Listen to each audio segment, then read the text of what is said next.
Hello and welcome to Your Average Bear Gaming. I have a bit of a change of scenery today because this is going to be a special episode. Well, kind of special. I'm celebrating my 1-year anniversary of building, magnetizing, and painting Warhammer 40k models and publishing them to YouTube for some reason. So, a year ago was October 7th, 2020. COVID-19 was in full swing. I was working from home and didn't have a ton of extra stuff to do. So, after I finished a big project at work, I had some extra time on my hands. Not commuting to work is going to do that to you. So I thought, why not start a hobby? Or restart an old hobby? And that's where Warhammer 40k comes in. I decided to jump back in with both feet and share my journey as a new, but also kind of not new, Warhammer 40k player. Over the course of these 12 months, I've painted a ton of models. I've got most of my Deathwatch army done, and I've started up with a decent amount of Imperial Guard troops. It's been fun so far, but the important thing for me and for this channel is to assess my progress. The whole idea behind Your Average Bear Gaming is to be better than we started. To do that, we have to assess our progress. Am I a better painter than I was a year ago? I think so. I hope so. But proof is in the pudding, right? But even better, I mentioned how I've done this before. Back in 1999, I played 2nd and 3rd edition Warhammer 40k. During that time, I collected a kind of a small Eldar army, but I painted them up, and I thought they were just the neatest thing in the world. So, I thought, let's take a look at my current models, see how they stack up to my old models, to get a better sense for, have I improved? Here's a spoiler alert. Turns out those old models aren't as neat as I thought they were. But let's take a closer look. Here we go.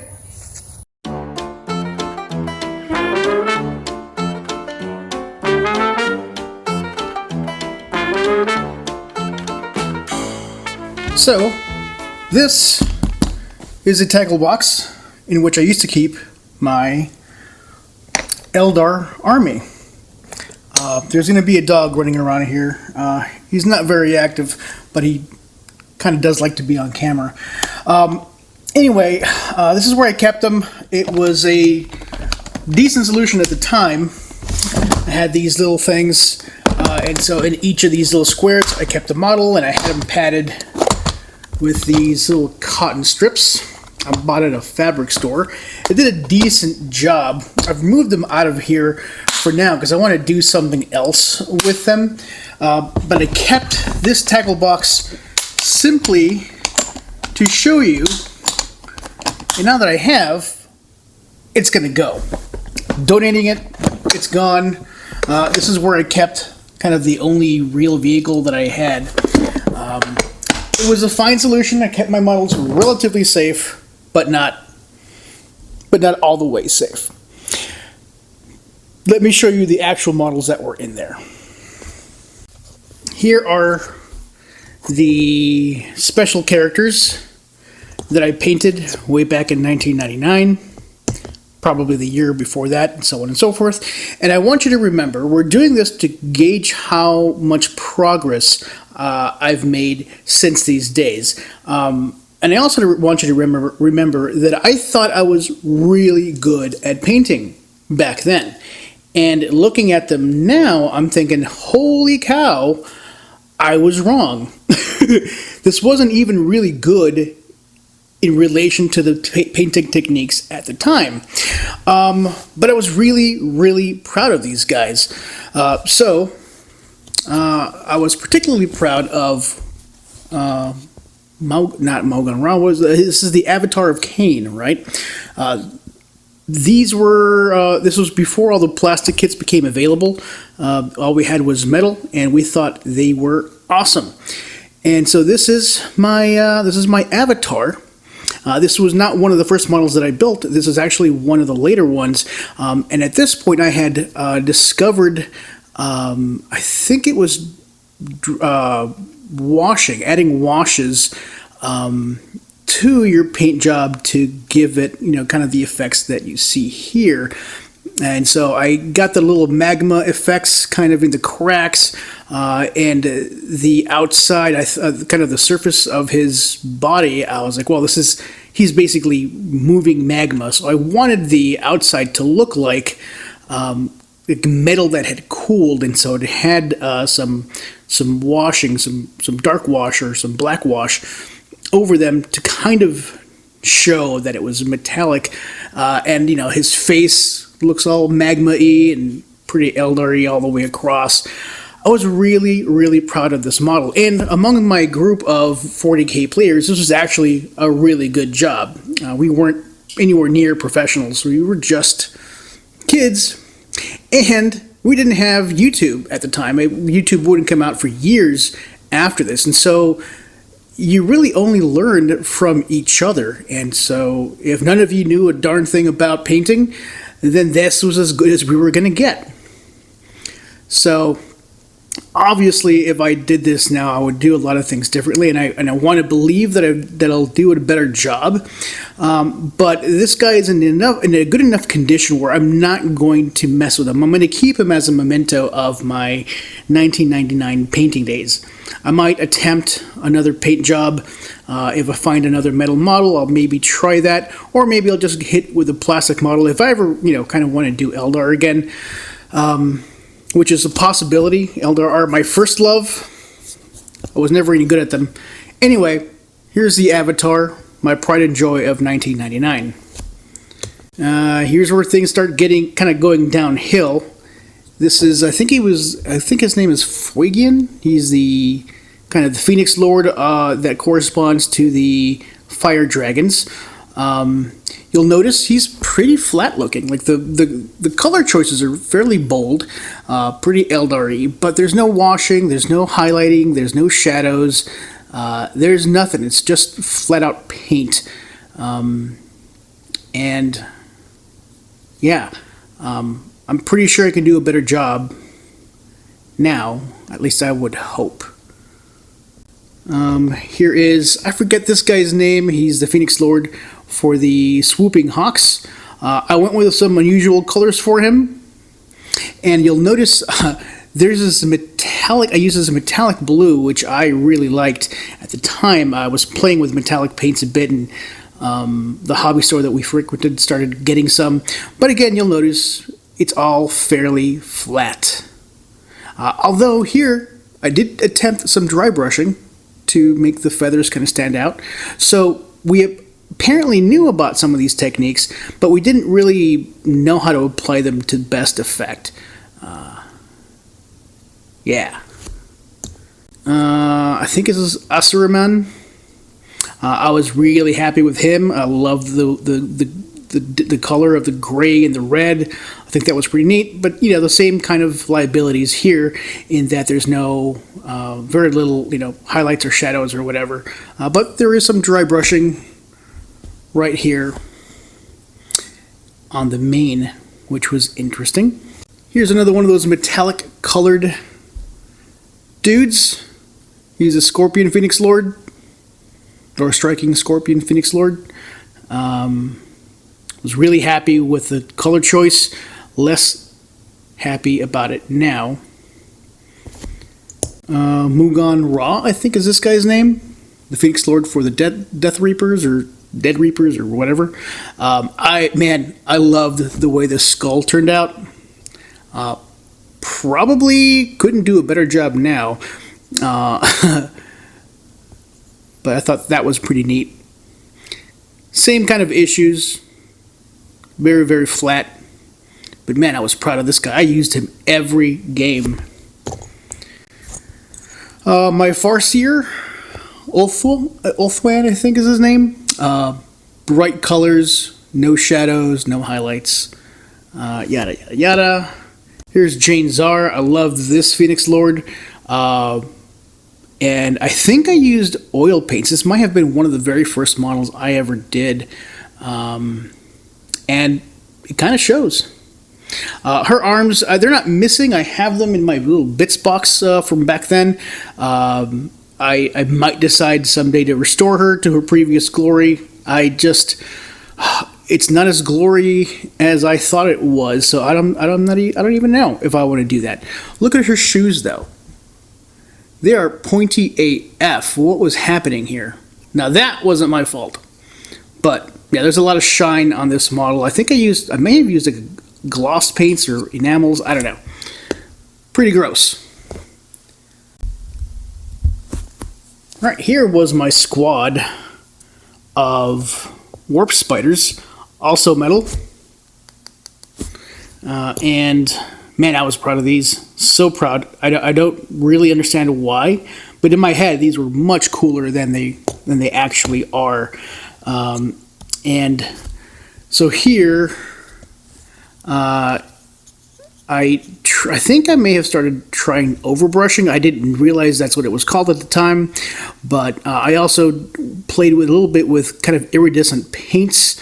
At least my dotting of the eyes was pretty decent, probably on par with my skills today. And you'll notice that the warp spinners look a little different. I sanded them down. I don't know why I didn't want them round, so I sanded them down and it made them flat like this. I thought that somehow looked really cool. At least they were different. And I had the bases kind of charcoal to kind of represent a blasted wasteland. That was fairly unique for my gaming group at the time. These things have not aged well. I do remember this guy. This warp spider had a name, Meme, which is in Spanish the name Manuel. You can shorten it down to Meme for those who are, your buddies or whatever. I named this guy after one of my buddies. He was my best friend at the time, part of our gaming group. And he had this thing where when he had a little too much alcohol, one of his eyes would kind of wander. And this guy, his eyes were crooked. And so I named him Meme because I was apparently a mean girl. Yeah. This is not something I would do now. Please don't do this to people who have like physical challenges or whatever. Even if you think they're funny, don't be mean. Completely unnecessary. And his paint hasn't survived well. There's a lot of chipping on a lot of these. The heads are pointy. I don't know why. They end up like rubbing against the stuff. Not as cool as I thought. I want to believe I'd do a better job now. All right, here's a unit of Dark Reapers and a unit of Howling Banshees, and they have the same kind of issues that all of my other models from this time period have. No shadows, no highlights. Everything's pretty flat. But at least I picked out many of the little jewels. That was tedious even then. I remember. And a lot of these haven't fared well over time. These are metal models, and metal models are notorious for kind of breaking at the joints. This guy was supposed to be holding this big old spear. I think it's this guy. He had this big old spear, kind of like so. He never it never attached well. I didn't know about pinning or epoxies back then. I just kind of super glued things and hoped for the best. I will say I kind of like the flame effect. It was better than anything I'd done at the time. I wonder if I would do a decent flame effect now. I don't know. But yeah, here are my Dark Reapers. Here are my Howling Banshees. I thought these ladies were neat. This was way before the plastic kit came out. In fact, I think the plastic kit came out right at the time where I was like, I started working, and so I didn't have as much time for hobbies, and that's when I kind of fell out of my hobby time. And so I never got the plastic kit. I had all these metal kits, and this was the Sergeant. I thought she was so cool.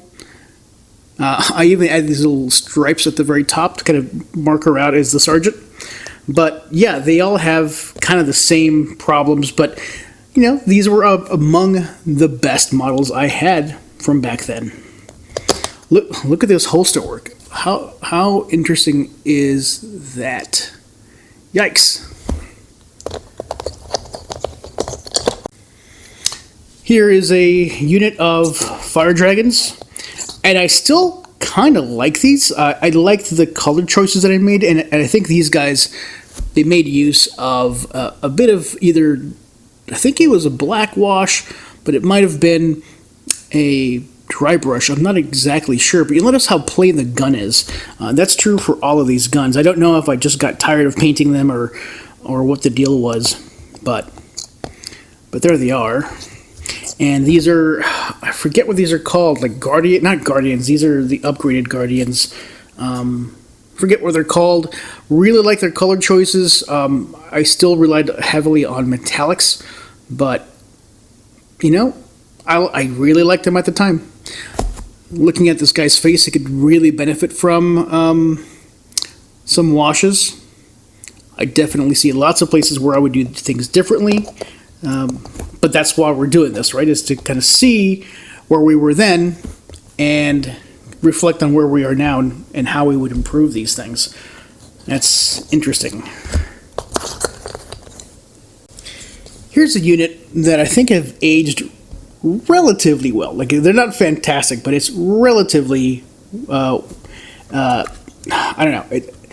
So you'll notice that, so the color schemes are very different from my other models, and this is the Falcon. I think it had just come out when I was still playing Warhammer 40k back then, and so I was really excited to get it. It was one of the more expensive models I had bought at the time, and you'll see I tried a couple of different things. So I had the black base, and I had this speckling gold. I did this with a rattle can, and I was really proud of the effect, and honestly, I'm still kind of proud of it. I like the way it turned out.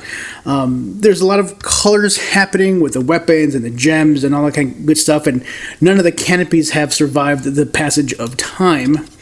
And this was before I even understood that there was such a thing as magnetization. So these weapon mounts, these are static. I can't swap these out. What you see is what you get. But man, look at these engines. I had an idea of what I wanted to accomplish, and I gave them my best shot, but, looking back, I could have done a much better job now. Did I retain this? I think I did. Yeah, this hatch opened. I imagine the modern... Oh, you know what? I don't know if they have a new model. Yeah, okay. So I didn't glue this hatch shut. But what I didn't do is I didn't do any painting inside there. Didn't think that all the way through, I don't think. And the pilots, oh man, those pilots, they're bad. They're so bad. This was, I forget the name of this vehicle. It's one of those kind of fast attack buddy bikes. And as a gunner, I think it rotates, but I don't want to force the issue. It does swivel. And so you'll start noticing that I'm playing with my Guardians, and I do have a few Guardians that I started to do in this paint scheme. The Guardians were among the last units that I ever bought. I had the Elite choices, and I didn't have any of the the common troopers until much, much later. In fact, so much later that I didn't even paint them for the most part. I just kind of fell out of the hobby at that time. But we didn't play with actual rules. We just kind of threw everything that we had at each other, and we had a good time that way. So here, that's kind of the painting scheme I kind of wanted to try for my Guardians. I just never got around to it. It's tough to see inside the cockpit, but I was trying to do some, show the control schemes and et cetera, and there's a lot of really bright colors in there. I've learned quite a bit since. If I was to try this again, I would certainly look at some reference materials and apply new techniques. But these were some of my best models. As a matter of fact, I think it was the Falcon. I even used flat finishing spray, like a flat. What do you call that? I used a flat varnish spray over it, and what I didn't realize is that you didn't want to apply the flat varnish over the canopies, and I think the canopies ended up being frosted over completely. That was a tough lesson to learn. I don't know what's going on with this multi-laser. I don't know if I built this multi-laser. It doesn't look like a multi-laser that would come with this model. I don't know what the deal is, but it looks really janky, doesn't it?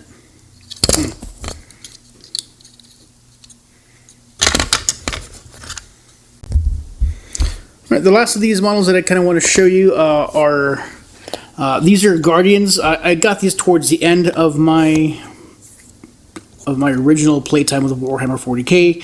So it's a mix. So I had the metal models. So this is a ammo carrier for the distortion cannon. It's a support platform, and so it was a metal kit, and so the guys they're metal dudes. Obviously, I didn't finish painting it. Look at that face! Holy cow! This is what the Guardians mostly looked like back then. Again, plastic, completely, not painted. And this kit came out right as I stopped playing Warhammer 40K. This was a plastic Guardian kit. I don't know if there's an updated one, but this was a huge step forward in the look and feel and the ease with which Guardians could be painted. And you know what? Just realized this has booby armor. This is clearly a mammalian Eldar, because mammals in space are a thing. And so I don't know why. I thought I'd painted a bunch of these. It turns out none of them are finished. I don't have a single Guardian that's actually painted, and that's kind of a bummer. But it's also a bit of an opportunity. Maybe what I'll do is I'll paint a few Guardians in the way I would, using the techniques I know now, and compare them against these and see what they would look like. It seems like an interesting idea, but it is a topic for a different channel, or a different video, sorry. So that was a neat little trip down memory lane. And so I thought what would be a good way of ending this video is to do kind of a back-to-back or side-by-side comparison of some of the key models, some of the best ones that I had, some of the best ones that I can find from my previous work, and compare them to some of the, kind of an equivalent type model that is, from my most recent foray into Warhammer 40K painting. So I have 6 models, so 3 sets of 2 that I want to compare, just to kind of see if, in fact, my hypothesis that I'm a better painter now than I was before holds true. So I have here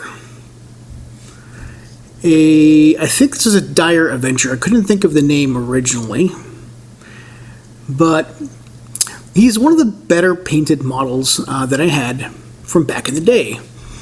And I mean, he's not bad. Like, all his armor plates are well defined. He's got kind of the skin thing, and I made an attempt at the holsters. Not bad. The helmet's a little shiny. It actually doesn't look as bad as one might think, but this is a regular trooper, and this is one of the better ones that I painted back then. And so, kind of comparing him to this guy, he's one of the Black Shields from one of my kill team units, and there's quite a bit of difference. Let me adjust the lighting here. I think there's quite a bit of difference, and so I think the using of the washes and a bit of the highlighting, it really makes this model quite a bit better than this guy. Obviously, it's not pro level. There's a lot of things you could do here. For example, there's all this detailing I didn't do to the backpack. Sorry about that. Mostly because I didn't think it was very necessary. There are some absolute gains, like in the pouches, for example, and the weapons, the faces, although this guy doesn't have really much of a face. I've made some pretty good progress here, and I'm pretty happy to see that I've made some progress. The other thing I'd like to point out is the basing. So this was kind of the fashion at the time, the kind of traditional green base with the flocking glued on it. It obviously, the flocking didn't survive the 20-year span all that well, but I suspect it wasn't all that good to begin with. This is a much better attempt at a base. So all in all, I think at least with these basic troops, it's very clear that I've made some progress with my painting, which is what one would hope to find. Looking at a more kind of elite level troop, I have my Avatar of Kane. This is one of the better kind of elite choices, although I think all of my Phoenix Lords, I paid pretty close attention to them, and I painted them to the best of my ability at the time, which, you know, looking back isn't fantastic, but it's not bad, and it was certainly better than most of the people that I played with at the time, so I was pretty proud of this work. Let's compare that to something more recent. Now this guy, he's the Venerable Dreadnought, also for the Deathwatch. Not one of my most recent models. In fact, this is one of my earlier vehicles, but it held up pretty well. I think it's a pretty good job. The base is a little plain, not as plain as this guy, although kudos on the theming, right? The flaming hot avatar and the kind of a ashy, charcoaly wasteland of a base. But, you know, here I made good use of this blue wash on the weapon. It looks kind of overall grimy. He looks a lot more realistic. This is a lot more vibrant, more cartoony. It was appropriate at the time. I don't know if I would do a different job today. I suspect I would. My painting skills have changed quite a bit since then. But I think there's a clear advantage, although probably not as clear of an advantage as I would like. I like to think I've done a better job since I painted this guy, but maybe not. So yeah, some gains, not necessarily monstrous gains, but I'll take the W on this one as well. The last comparison is going to be with vehicles. Now, I didn't have a ton of vehicles way back in the day. I was kind of a broke college student, and vehicles were expensive. They're probably more expensive now than they were back then, but I can afford them a little better now that I'm a grown man with an actual job. And so I'm actually still kind of happy with the way this guy looks. Now, it doesn't look anything at all like my other troops choices. I kind of went crazy with the colors, and I didn't really understand theming. And also, I kind of wanted to do different things. And since a lot of my troops are kind of special troops, you notice I didn't paint any of the Guardians. I don't really have a well-established paint scheme for those guys. So this isn't that much of a deviation. And certainly all the vehicles that I had, like all the grav bikes, they're all kind of painted in the same way. I do like my adventurousness with the speckling of that metallic gold over the black base. That was pretty cool. But there's a noted absence of any washing. There's no highlights. There's no shadows. There was an attempt with these engine nozzles, although I guess I went with like bright red to point out that they were hot, and then there's a weird black. I want to say it was kind of an overbrush, but it wasn't overbrushy enough. It was pretty gloopy. And you'll notice also the decals, they're not aging very well. I don't know necessarily that I did a great job of applying them in the first place, but it's very clearly they're decals, and like that one over here, it's just itching to come off.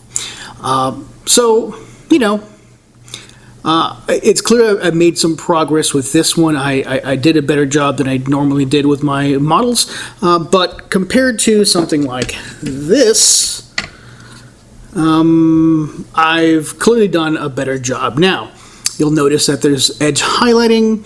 I made good use of washes. You'll see the graph plates. They have plenty of washing in there. Just overall, the weapons. You look at the weapons; they're pretty neat. I've also got these magnetized, which is not something I even knew was a thing back then. So, kudos to me, sort of. This weapons console, I'm particularly proud of. This is not something that I attempted back then. I mean, I attempted. It's just, well. Yeah, there was an attempt back then.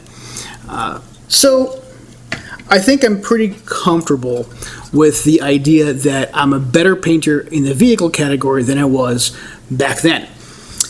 So, what was the point of these comparisons? Well, the comparison was to assess my progress. It's been 20 years since I did painting. I started again about last year. And so, have I learned anything in the intervening 20 years? And the answer is, I think very clearly, it's yes. I learned quite a bit. I'm a better painter now than I was before. Now, I have a lot more equipment now, and I have something that I didn't have before that has been absolutely critical, and that's, well, YouTube. It sounds kind of self-serving, kind of pandery, but I would not be the painter I am today without all the wonderful content creators that I look to on the regular basis to show me new techniques or reinforce existing techniques or show me some other idea that I hadn't even considered. If it wasn't for YouTube, I probably would be painting a lot closer to something like this. So, teaching yourself on YouTube, it's a wonderful tool. It clearly works. Practice clearly works. So, I'm on the right track. And the whole purpose of the channel is to, for me to learn, but also for me to help you learn as well. So I'm going to end the video with something just a little bit less self-congratulatory. And so when I picked these models, I went through my arsenal. It's quite a nice big box of painted Space Marine models that I have already. And I found myself looking through them and thinking, I kind of don't like these. I don't like the way they look. And I've showed almost every one of these models on these channels, showing you how to paint and how to avoid mistakes, yada yada yada. But I'm looking back at the work I've done just this year. Something as recently as a few months ago, like the Blade Guard. I looked at the Blade Guard and I thought, no, I did that. So, in spite of all the progress that I've made, and it's very clear looking at comparing these sets of models that I have made progress. My journey isn't done. I have a lot more work to go, and especially, I know, my patience. When I get to the end of a model, I just want it done. So I don't clean up little bits of where I kind of added paint to the wrong spot, or I messed up a line. Sometimes I'll forget to add the edge highlight. Sometimes I don't bother with highlights. There's so many things that I don't do when I get close to the end of the model that I'm just, because I'm just over. My motivation dries up towards the end. It's a very bad habit. I need to work on it. If you guys have any tips to help me power through that bad habit, or I just want to get it finished, let me know in the comments. I would love to hear how you keep up your motivation, because maybe one of those ideas will help me become a better painter. And if I become a better painter, I'm hoping that I can help you do the same. Thank you very much for watching this kind of a 1-year anniversary video. Thank you so much for those 90 or so of you that have subscribed to my channel for some reason. I love you. Yes, I love you. Keep watching. I'm going to keep painting. I'm going to keep buying. I'm going to keep building and magnetizing.